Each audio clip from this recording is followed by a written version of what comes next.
मेरे फोन में हो। ये जो भी आपने देखा है ये तो बस एक ट्रेलर है उस जहर का जो हमारी सोसाइटी में बहुत तेजी से फैल रहा है। ये जो आपने अभी क्लिप्स देखे ये तो एक पानी के ऊपर तैरता हुआ बर्फ का एक छोटा सा टुकड़ा है। असली आइसबर्ग तो इसके नीचे छुपा हुआ है।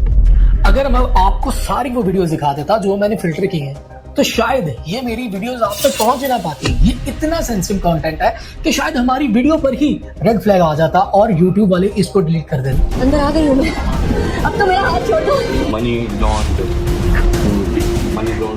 ये जो सोशल मीडिया इन्फ्लुएंसर्स के ग्लैमर और फेक कंटेंट दिखाकर हमारी सोसाइटी में ऐसा जहर फैला रहे हैं जिसकी एडिक्शन किसी पॉर्न या नशे की तरह हमारी सोसाइटी को इफेक्ट कर रही है।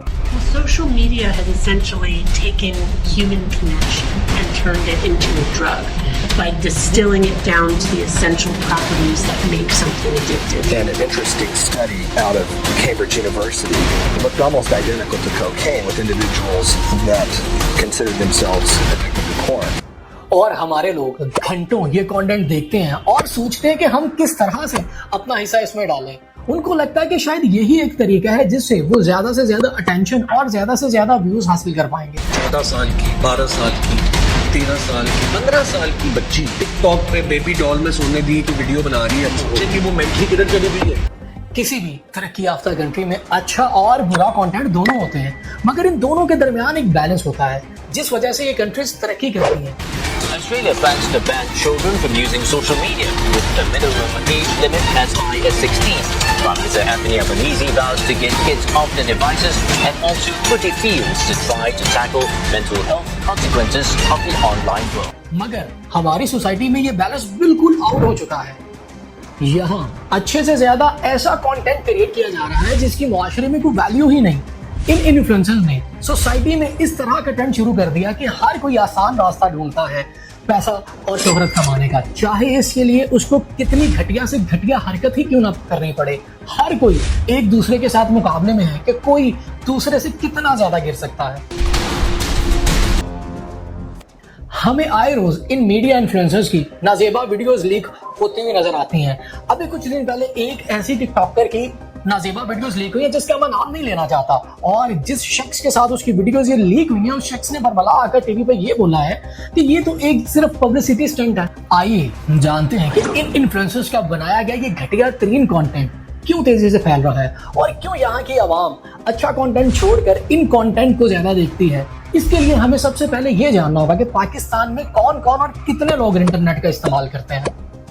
वर्ल्ड मीटर के सर्वे के मुताबिक 2024 में पाकिस्तान की कुल टोटल आबादी 25 करोड़ के करीब है जिसमें से 11 करोड़ लोग इस इंटरनेट का इस्तेमाल करते हैं।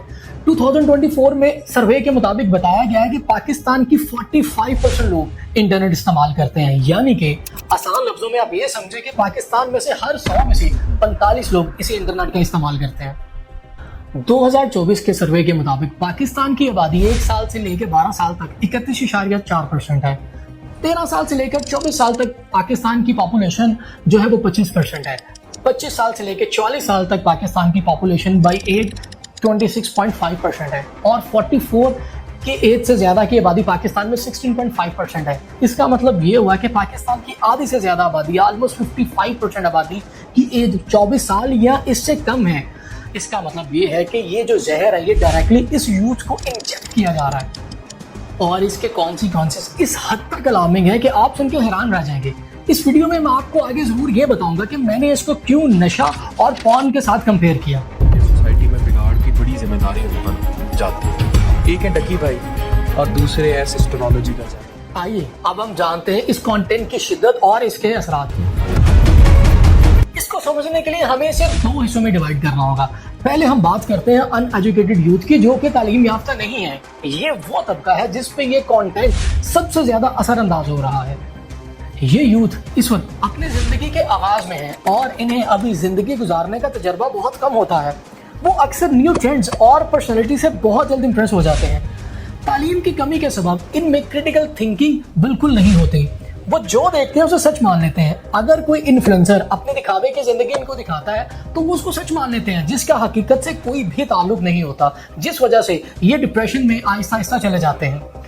वो अपनी इस डिप्रेशन को कम करने के लिए और जल्दी अमीर होने के लिए इस तरह की वीडियोस बनाना शुरू कर देते हैं, चाहे वो वीडियोस एथिकल हो या अनएथिकल, इससे उनको कोई फर्क नहीं पड़ता, बस जल्दी से पैसे और शोहरत आनी चाहिए। और इनका दूसरा शिकार होते हैं एजुकेटेड लोग। ये भी इनसे मुतासिर होते हैं मगर किसी और तरीके से। इनको अपनी डिग्री और एजुकेशन कमतर लगती है। इन्हें लगता है कि असल जिंदगी तो इन्हीं सोशल मीडिया इन्फ्लुएंसर्स की है।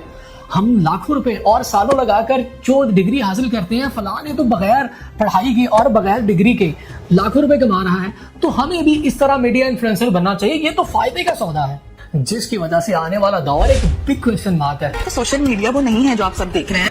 क्या अब हमें आने वाले दौर में अच्छे एंटरप्रेन्योर्स मिल पाएंगे या नहीं, ये तो अब सिर्फ वक्त बताएगा। अब मैं आपको ये समझाता हूं कि मैंने इसे नशा और पॉर्न के साथ क्यों कंपेयर किया। मैं इन दोनों का कंपैरिजन करके आपको बताऊंगा कि इसका इफेक्ट एक ही तरह का हमारे ज़हनों पर होता है। एक स्टडी के मुताबिक जब आप कोई सेंसिटिव अडल्ट कंटेंट देखते हैं तो आपका दिमाग एक केमिकल रिलीज करता है जिसका नाम है डोपामाइन। ये आपका दिमाग तब केमिकल रिलीज करता है जब आपको कोई काम करने से प्लेयर हासिल हो, और अगर ये केमिकल ज्यादा रिलीज हो तो आपका खुद को कंट्रोल करना मुश्किल हो जाता है, जो कि आपकी एडिक्शन की वजह बन जाता है। और जब आप सोशल मीडिया पे इन्फ्लुएंसर्स को देखते हैं तब भी आपका दिमाग ये केमिकल को रिलीज करता है।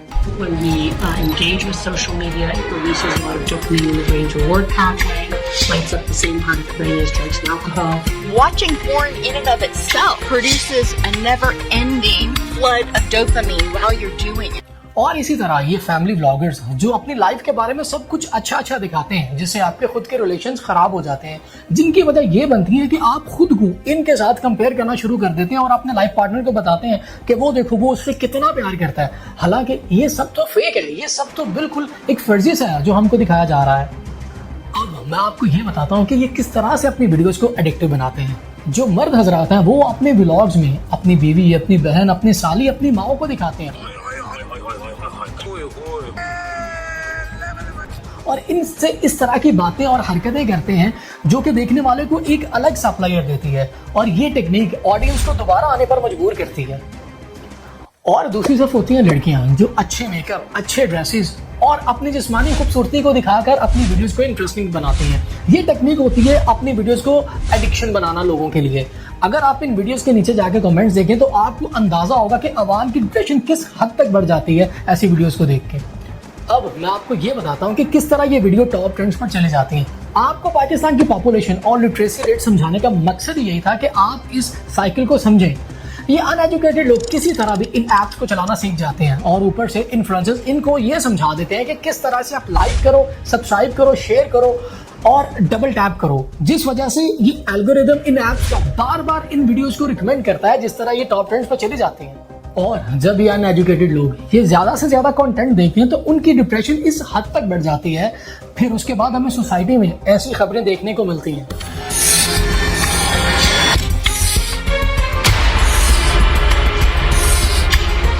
चार ड्राइवर सामने बैठे हुए हैं और वो फोन पे कुछ देख रहे हैं, दूसरे को दिखा रहे हैं, और उनकी उम्र कम से कम 55-60 साल है सबकी। मैं उस बाबे के पास गया, मैंने उसका फोन छीना, मैं कहा मेरी गल सुन, शर्म नहीं आती? तू 14 साल की कुड़ी है, तू 55 साल के भाई है। ये तो आपके मुल्क की हालत हो गई है।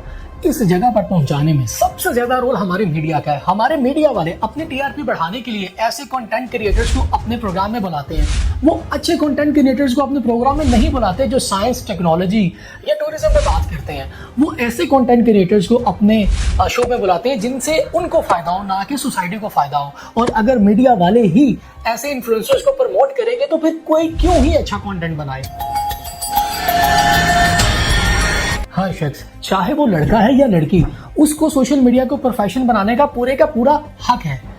जैसे जैसे आपके फॉलोअर्स बढ़ते जाते हैं वैसे वैसे आपकी रिस्पॉन्सिबिलिटी भी बढ़ जाती है, क्योंकि लोग आपसे इंस्पायर होते हैं। अगर आप उनको ये दिखाएं कि मेरी फ्रिज में क्या पड़ा है, या मैंने फेक दूसरी शादी कर ली है, या मेरी लड़ाई मेरी साली से हो गई है, इससे ना तो आप मुआशरे में कोई अवेयरनेस पैदा कर रहे हैं और ना ही कोई इन्फॉर्मेशन दे रहे हैं, बल्कि आप तो लोगों का ब्रेन वॉश कर रहे हैं। अगर अल्लाह पाक ने आपको इज्जत और कामयाबी दी है, इसको किसी अच्छे काम के लिए इस्तेमाल करें और ऐसा कंटेंट बनाएं जो कि सोसाइटी के लिए फायदेमंद हो।